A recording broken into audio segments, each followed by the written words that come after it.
جی ہم آیت نمبر 116 سے پڑھیں گے۔ اعوذ باللہ من الشیطان الرجیم، بسم اللہ الرحمن الرحیم۔ فلولا کان من القرون، پس کیوں نہیں ہوئے ان جماعتوں میں سے من قبلکم جو آپ سے پہلے گزر چکی ہیں، اولو بقیت فضیلت والے لوگ، ینہون عن الفساد جو منع کرتے فساد سے، فی الارض زمین میں، الا قلیلا مگر بہت تھوڑے، ممن انجینا منہم ان میں سے جن کو ہم نے نجات دی، واتبع الذین اور پیروی کی ان لوگوں نے، ظلموا جنہوں نے ظلم کیا، ما اترفوا فیہ اس چیز کی جس میں ان کو خوشحالی دی گئی تھی، وکانوا مجرمین اور تھے وہ مجرم، وما کان ربک اور نہیں ہے تیرا رب، یہلک القری یہ ہلاک کر دے بستیوں کو، بظلم ظلم کی وجہ سے، واہلھا مصلحون جبکہ وہاں رہنے والے اصلاح کرتے ہوں، ولو شاء ربک اور اگر چاہے تیرا رب، لجعل الناس امۃ واحدہ تو البتہ کر دے لوگوں کو ایک گروہ، ولا یزالون مختلفین اور ہمیشہ رہیں گے یہ مختلف، الا من رحم ربک مگر وہ جس پر تیرا رب رحم کرے،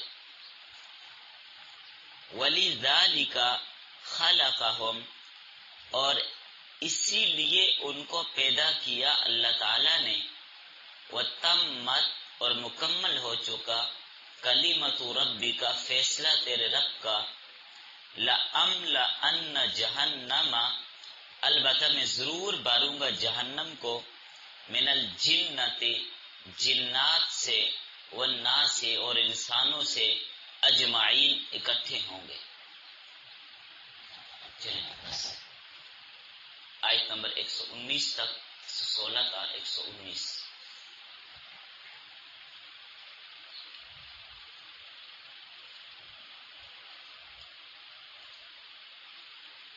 جی ربط لکھیں۔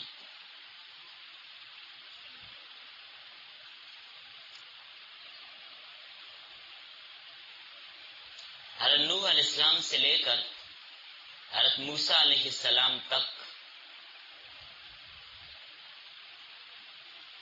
بعض انبیاء کا تذکرہ کیا، اور پھر نبی صلی اللہ علیہ وسلم اور آپ کے ماننے والوں کو تسلی دی، اور استقامت علی الدین کا مطالبہ کیا کہ دین پر ڈٹ جاؤ، استقامت کے ساتھ رہو، اپنے قدم جما کر رکھو، پھسلنا نہیں ہے، تزلزل نہ آئے، کفر کی طرف مائل نہیں ہونا، کفار کا ساتھ نہیں دینا، ظالموں کا ساتھ نہیں دینا، ان ساری چیزوں کا تذکرہ کیا۔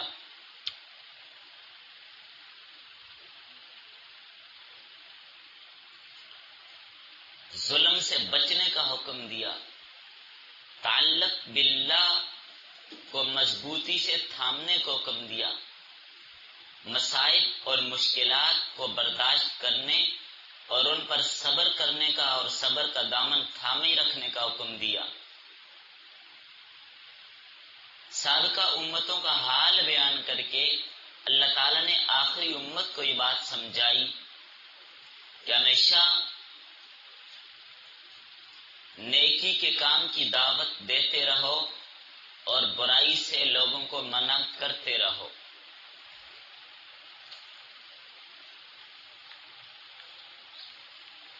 کفر، شرک، نافرمانی، ظلم، زیادتی سے بچتے رہو۔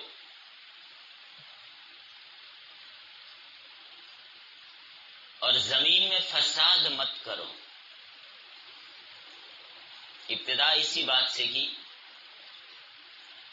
فلولا کان من القرون من قبلکم، کیوں نہیں ہوئے ان قوموں میں سے جو تم سے پہلے گزری ہیں، ان میں کچھ ایسے لوگ جو اولو بقیت، صاحب عقل ہوں، عقل رکھنے والے ہوں، فضیلت والے ہوں،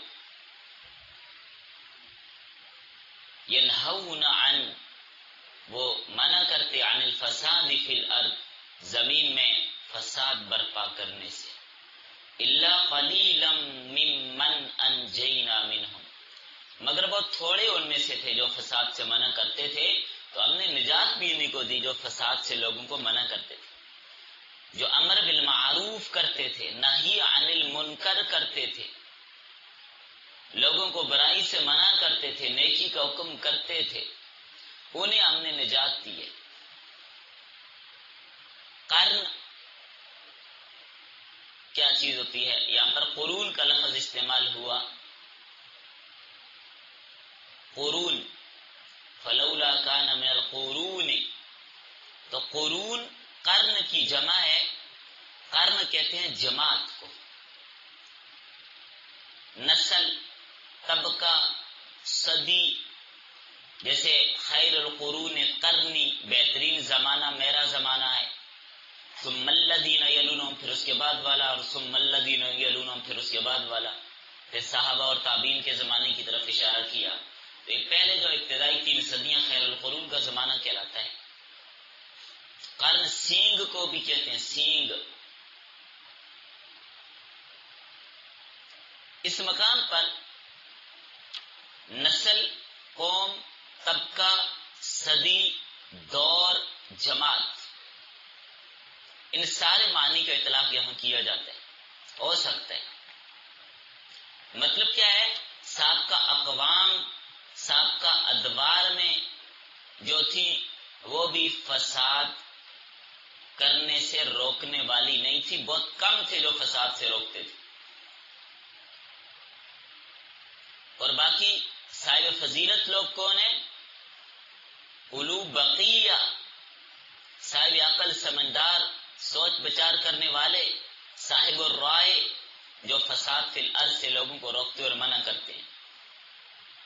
ان لوگوں کا کام ہے کہ وہ لوگوں کو فساد سے منع کرتے ہیں، بھائی زمین میں فساد نہ کرو، زمین میں گناہ نہ کرو جس کی وجہ سے اللہ کا عذاب آ جائے، لوگوں کی نسلیں تباہ نہ کرو، ظلم نہ کرو، زیادتیاں نہ کرو، چوریاں نہ کرو، ڈاکے نہ ڈالو، قتل و غارت گری نہ کرو، لوٹ مار کا بازار گرم نہ کرو، ذخیرہ اندوزیاں کر کے لوگوں پر تنگی نہ لاؤ، بازار کے اندر سے مصنوعی فقدان چیزوں کا پیدا نہ کرو، یہ فساد فی الارض سے منع کرتے ہیں اور اس کو ختم کرنے کی کوشش کرتے ہیں۔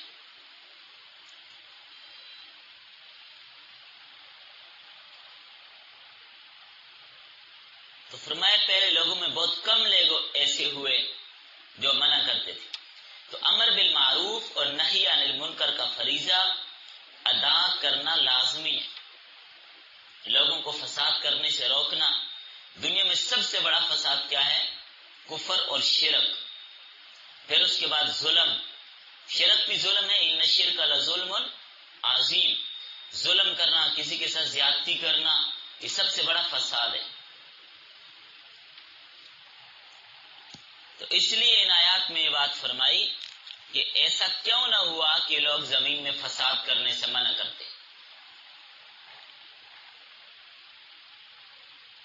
پہلی امتوں کے بارے میں فرمایا کہ ان کا فریضہ تھا امر بالمعروف اور نہی عن المنکر کرنا، لیکن انہوں نے ایسا نہیں کیا۔ خود نیک ہونا اچھی بات ہے، لیکن عذاب اس سے نہیں ٹلتا، عذاب تب ٹلتا ہے جب مصلح ہو۔ اگلی آیت میں اس کا تذکرہ کیا جا رہا ہے، کہ دوسروں کو بھی دین کی طرف لانے کی کوشش کرے، دوسروں کو بھی نیک بنانے کی محنت کرے، دوسروں کو بھی گناہوں سے بچانے کی فکر کرے. یہ امر بالمعروف ہے. کوئی گناہ دیکھے اس کو منع کرے. اب اس کے درجے ہیں. سب سے پہلی چیز فرمائی، جب کہیں پر گناہ ہوتا دیکھیں تو اپنے ہاتھ سے روکیں، اور اگر ہاتھ سے روکنے کی طاقت نہ رکھیں تو زبان سے روکیں. زبان سے روکنے کی طاقت نہ رکھیں تو دل سے برا سمجھیں. اب آپ غور کیجئے اس حدیث پر. جب پہلی بات فرمائی فَلْيُغَيِّرْ بِيَدِهِ، اپنے ہاتھ سے روکے، تو ہاتھ سے کون روک سکتا ہے؟ کوئی کسی کا ماتحت ہو اس کو روکا جا سکتا ہے. جیسے والدین اولاد کو ہاتھ سے روک سکتے، یعنی اولاد اگر کوئی گناہ کا کام کر رہی ہے، برائی کا کام کر رہی ہے، تو ہاتھ کے ساتھ اس کو روکا جا سکتا ہے، یعنی مار کر، سزا دے کر. استاد اپنے شاگردوں کو روک سکتا ہے ہاتھ کے ساتھ، آقا اپنے غلام کو روک سکتا ہے، اور پھر تمام مخلوق، تمام رعایا کے لیے حکومت وقت ہاتھ سے روک سکتی ہے. چوروں کو، ڈاکوؤں کو، لٹیروں کو، رازنوں کو، فساد کرنے والوں کو ہاتھ کے ساتھ روکنا حکومت کی ذمہ داری ہے. ہاتھ کے ساتھ کیسے روکے؟ ان کو سزا دیں. یہ ہاتھ سے روکنا. اور دوسرا نمبر، ہاتھ سے نہیں روک سکتے تو زبان سے روک دیں. ایسی جگہ ہاتھ نہیں چلا سکتے، زبان سے منع کریں، بھائی یہ کام جو کر رہے ہیں غلط ہے، اس کے کرنے کی اجازت نہیں، یہ شریعت میں حرام ہے، یہ گناہ کا کام ہے، یہ نہ کریں. نماز نہیں پڑھ رہا، آپ اس کو نماز کا کہیں، نماز چھوڑنا گناہ کا کام ہے. روزہ نہیں رکھ رہا، آپ اس کو روزہ رکھنے کا کہیں. تو یہ ہے زبان سے روکنا، زبان سے اصلاح کرنا. یہ جتنے بھی بیانات ہوتے ہیں اور خطابات ہوتے ہیں، تقاریر ہوتی ہیں، یہ زبان سے روکنا ہے. یہ زبان سے امر بالمعروف اور نہی عن المنکر ہے. پھر یاد رکھیں، ہاتھ سے روکنے میں قلم کے ساتھ روکنا بھی آئے گا. آج کل کا دور تحریر کا دور ہے، صحافت کا دور ہے، میڈیا کا دور ہے، اس میں ہاتھ کے ساتھ بھی کام کیا جا سکتا ہے. آپ ہاتھ کے ساتھ مضامین لکھیں، کتابیں شائع کریں، رسائل شائع کریں، اخبارات میں لکھیں، جرائد میں لکھیں، تو ہاتھ کے ساتھ لکھیں، ٹائپ کریں، یہ سب ہاتھ کے ساتھ. تو ہاتھ کے ساتھ دعوت و تبلیغ اور محنت، یہ سب اس میں شامل ہے. تو بہرحال دوسرا درجہ زبان کے ساتھ روکنا ہے، زبان کے ساتھ نیکی کی طرف بلانا ہے. وہ ہم میں سے ہر آدمی کر سکتا ہے. اب اس کے لیے صرف یہ ضروری نہیں ہے کہ زبان کے ساتھ کسی کو دعوت دینی ہے تو اپنی بستی چھوڑ کر دوسری بستی میں جائیں، جماعت کی شکل بنائیں، وہاں پر جائیں. ایک تو وہ ترتیب ہے، ایک تو وہ طریقہ ہے، اور جس کے لیے الحمدللہ ہماری جماعت والے محنت کر رہے ہیں، لگے ہوئے ہیں، مختلف جماعتیں چل رہی ہیں، کام کر رہی ہیں. لیکن یہی سمجھنا کہ تبلیغ صرف جماعت والی کر رہے ہیں، باقی نہیں کر رہے، یہ غلط ہے. یہ خطبہ بیان کرتے ہیں، تقریر کرتے ہیں، یہ تبلیغ ہے. مدرسین مدارس میں بیٹھ کر پڑھاتے ہیں، یہ تبلیغ ہے. اگر مدرسوں والے سارے مدرسے چھوڑ کے وہ بھی سارے نکل جائیں تو مدارس میں کون پڑھائے؟ قرآن کون سکھائے؟ حدیث کون سکھائے؟ باقی علوم کون سکھائے؟ تو ہر ایک کا ایک شعبہ ہے. یہ سب تبلیغ کے شعبے ہیں، یہ سب دین کے شعبے ہیں. ہمارے سب سے بڑی مصیبت یہ بن چکی ہے. اور یاد رکھیں، سب سے افضل راستہ تو درس و تدریس والا ہے، جس سے آگے نسلیں تیار ہوتی ہیں. پڑھانا، پڑھنا، جو مدارس بہترین طریقے کے ساتھ یہ کام سر انجام دے رہے ہیں. تو یہ بات کہہ دینا کہ مدارس تبلیغ کا کام نہیں کرتے، تو بھائی یہ کتابیں پڑھا رہے ہیں، یہ کیا کر رہے ہیں؟ قرآن سکھا رہے ہیں، یہ کیا کر رہے ہیں؟ یہی تو تبلیغ کا کام ہے. معروف طریقے کے مطابق جائیں، وہ بھی ایک طریقہ ہے. مدارس میں پڑھائیں، یہ بھی ایک طریقہ ہے. درس اور واعظ و نصیحت کی مجالس ہیں، یہ بھی ایک طریقہ ہے. یہ سارے تبلیغ کے طریقے ہیں، سارے دعوت کے طریقے ہیں، سارے عمل بالمعروف کے طریقے ہیں، سارے نہی عن المنکر کے طریقے ہیں. تو تبلیغ کرنا کسی خاص طبقے کا کام نہیں ہے، سب کی ذمہ داری ہے۔ اور پھر فرائض کے بارے میں دعوت دینا فرض ہوگا، واجبات کے بارے میں دعوت دینا واجب ہوگا، اور سنتوں کے بارے میں دعوت دینا سنت ہوگا۔ حرام سے روکنا فرض ہوگا، مکروہ تحریمی سے روکنا واجب ہوگا، سنت کی خلاف ورزی سے روکنا سنت ہوگا۔ تو ہر ایک چیز کے درجہ ہے، اس درجے کے مطابق دعوت۔ یہ ساری جتنی بھی چیزیں ہیں یہ سب اس میں شامل ہیں، یہ سارے دعوت کے اسلوب اور طریقے ہیں۔ اور یاد رکھیے، حق بات حق نیت سے ہو، حق طریقے سے ہو، پھر اس کا اثر بھی ہوتا ہے۔ بات حق ہو، طریقہ حق نہ ہو، نیت حق نہ ہو، پھر اس کا فائدہ نہیں ہوتا۔ جب بھی کوئی بات ہو فائدہ نہ ہو رہا، اس میں یہ تین کمی ہوں گی: یا تو بات حق نہیں ہوگی اس لیے فائدہ نہیں ہوا، یا تو بات تو حق ہے لیکن اس کی نیت میں ریا ہے، یا نیت کچھ اور ہے، گڑبڑ ہے، اس لیے فائدہ نہیں ہوا، یا طریقہ حق نہیں تھا۔ تو تین باتیں یاد رکھیے: بات حق کی ہو، طریقہ حق ہو، نیت حق ہو، پھر اس بات کا اثر ہوتا ہے۔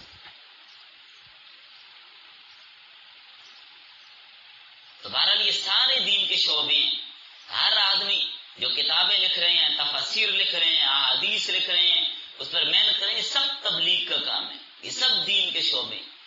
ان کو چھوڑ کر کسی ایک محسوس طریقے کو سمجھنا یہ غلط بات ہے، یہ غلط فہمی ہے۔ حضرت انس رضی اللہ تعالیٰ سے روایت ہے، اللہ کے رسول صلی اللہ علیہ وسلم نے فرمایا: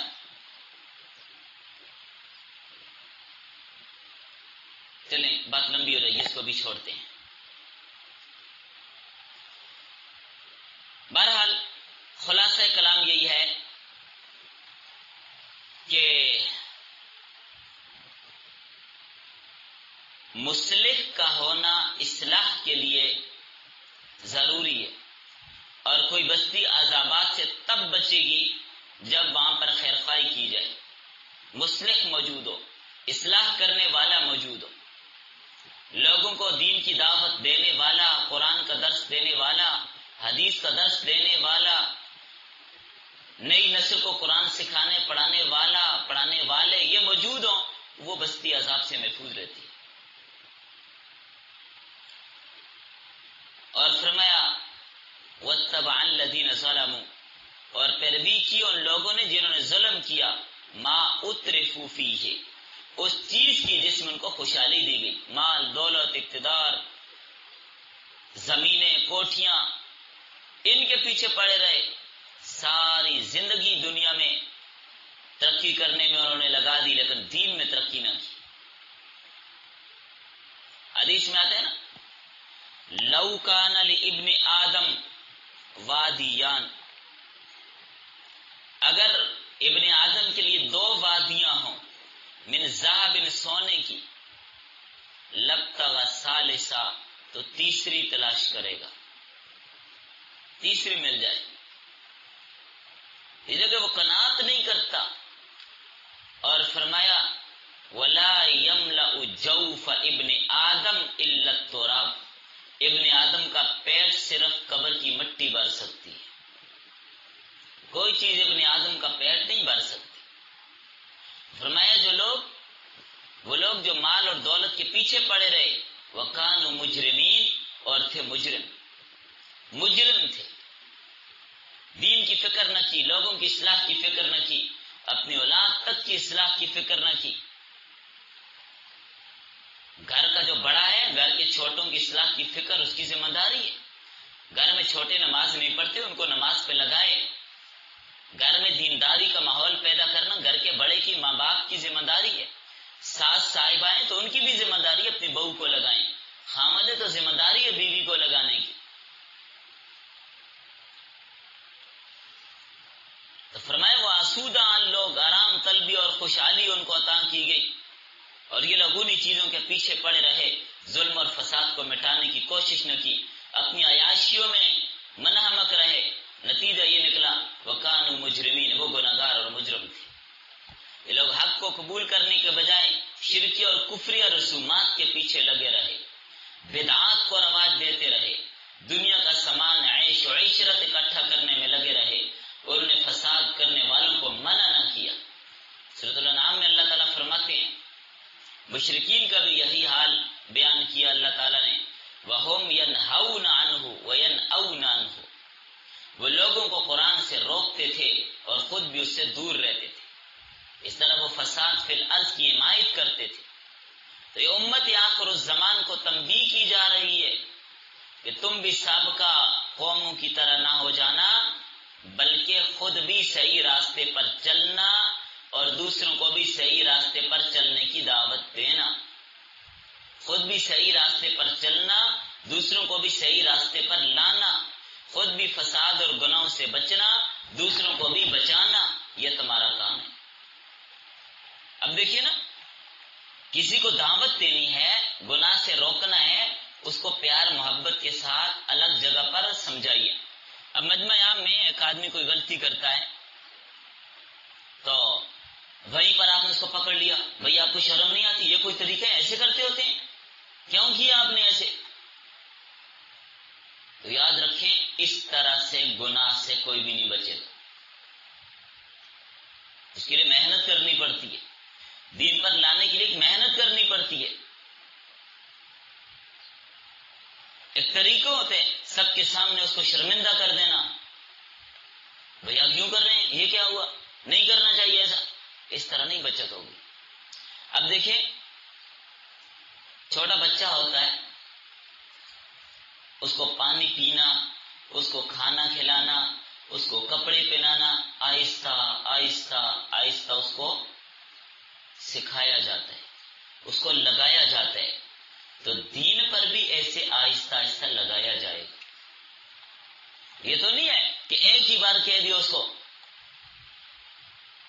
بیٹا جوان ہو گیا نماز نہیں پڑھ رہا، بیٹی جوان ہے نماز نہیں پڑھ رہی، تو آپ نے کیا کیا؟ ایک ہی بار اس کو کہہ دیا۔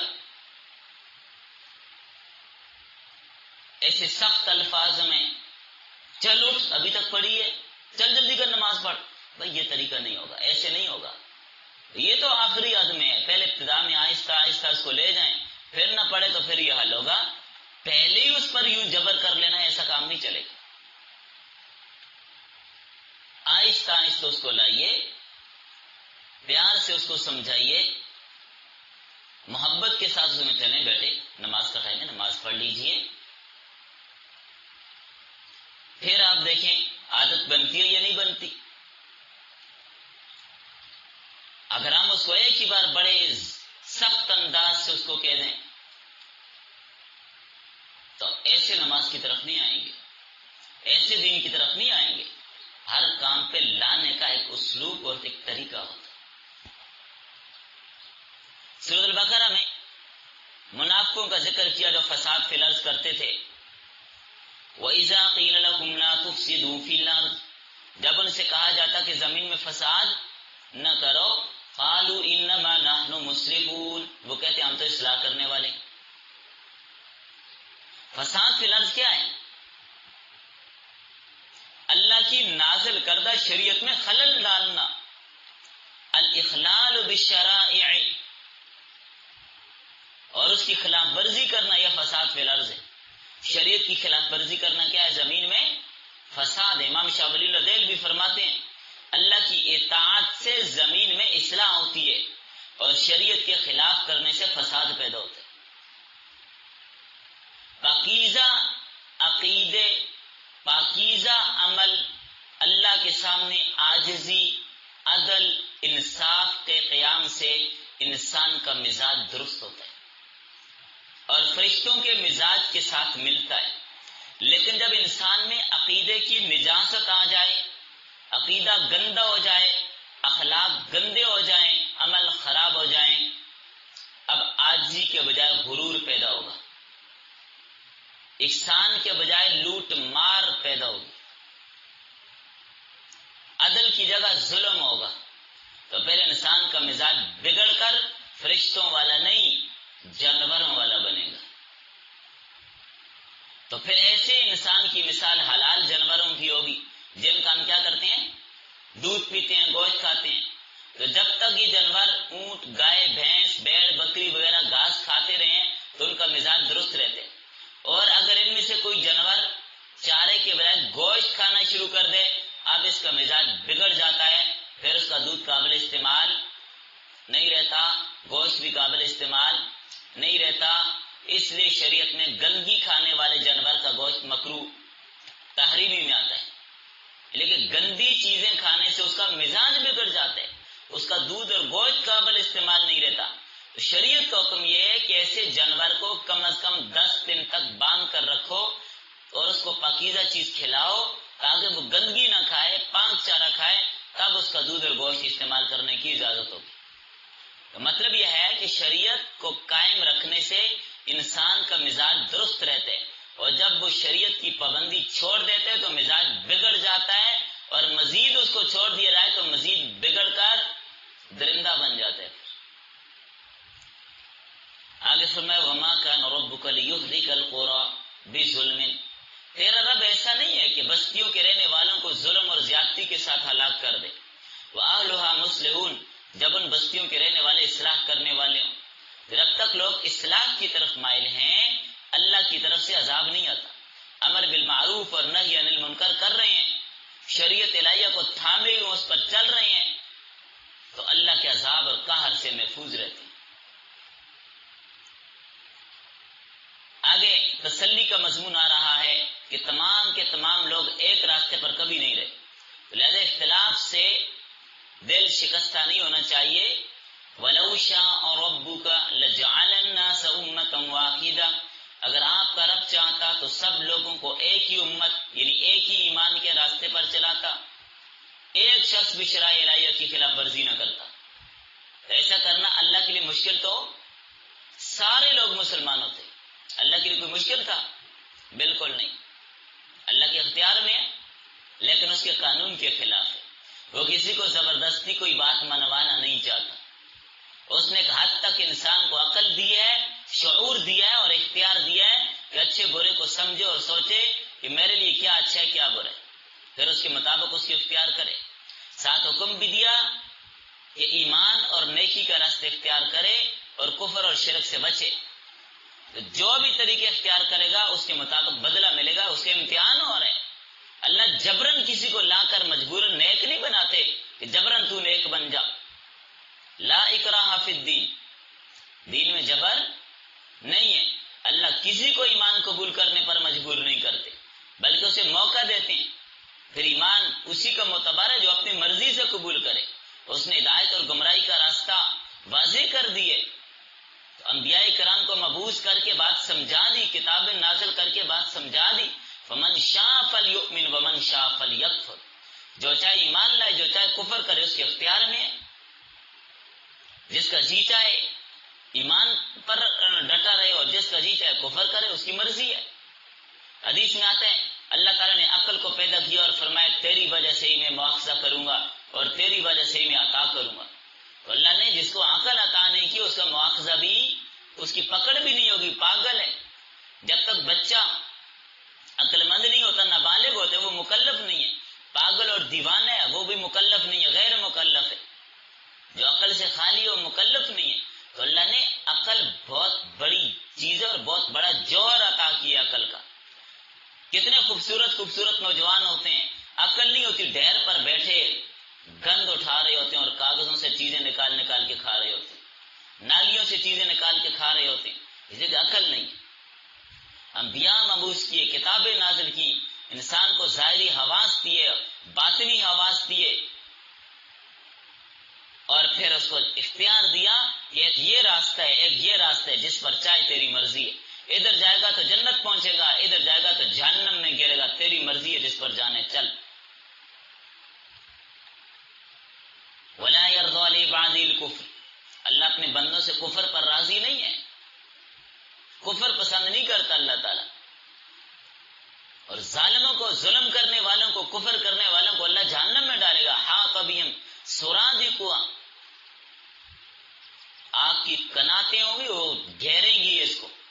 فرمایا وَلَا يَزَالُونَ مُخْتَلِفِينَ إِلَّا مَن رَّحِمَ رَبُّكَ، لوگ برابر اختلاف کرنے والے ہوں گے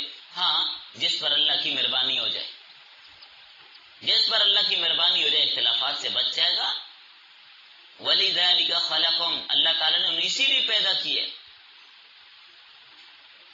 اگر اختلاف مراد لیا جائے اس سے تو مطلب یہ ہوگا اللہ تعالیٰ نے انسان کو مجبور پیدا نہیں کیا، اس نے تو انسان کو تمام صلاحیتیں دی ہیں، رہنمائی کی ہے، تمام ذرائع دے دیے ہیں، اس کے باوجود اگر کوئی اختلاف کرتا ہے تو کرتا رہے، اسے آگے چل کر نتیجہ بھگتنا پڑے گا۔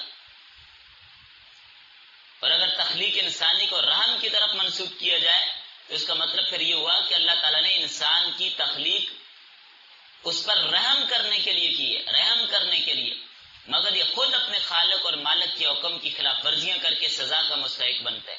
اللہ نے تو پیدا ہی اس لیے کہ میں اس پر رحم کروں، خود اللہ کی نافرمانی کر کے گناہ کر کے سزا کا مستحق ٹھہرتے۔ وما خلقت الجن والانس الا لیعبدون، جنوں اور انسانوں کو کس کے لیے پیدا کیا؟ عبادت کے لیے پیدا کیا، محض اللہ کی عبادت کے لیے ان کو پیدا کیا۔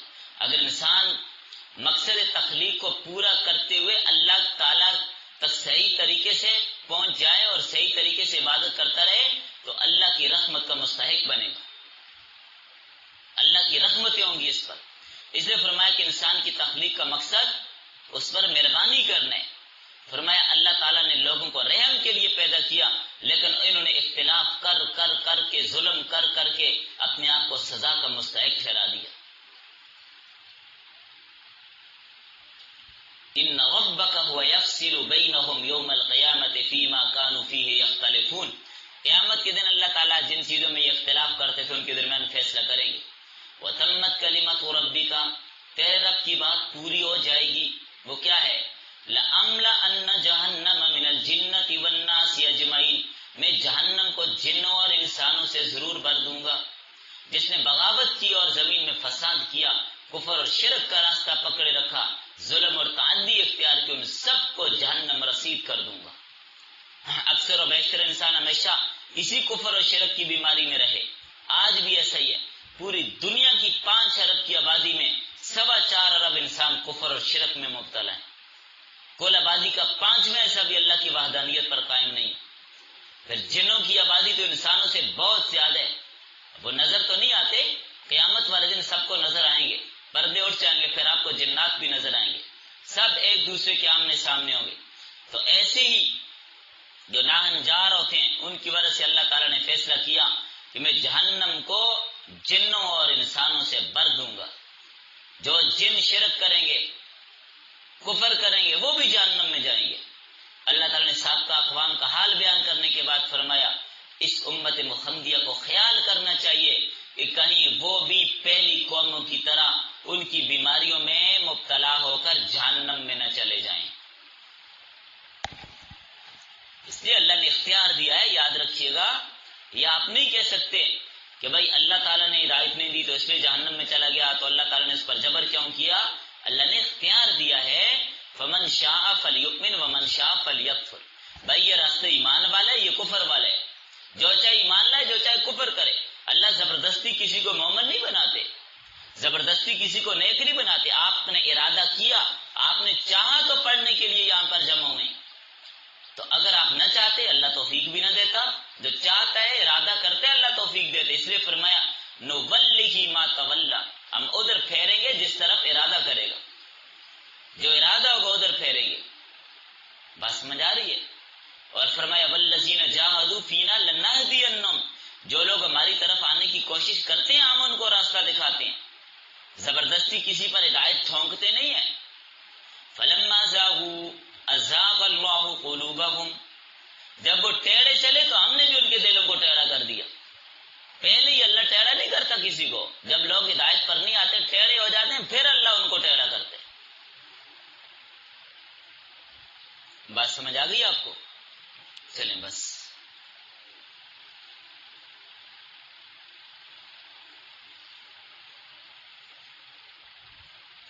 جنات بھی ایک مخلوق ہے جس کو اللہ تعالیٰ نے پیدا کیا ہے۔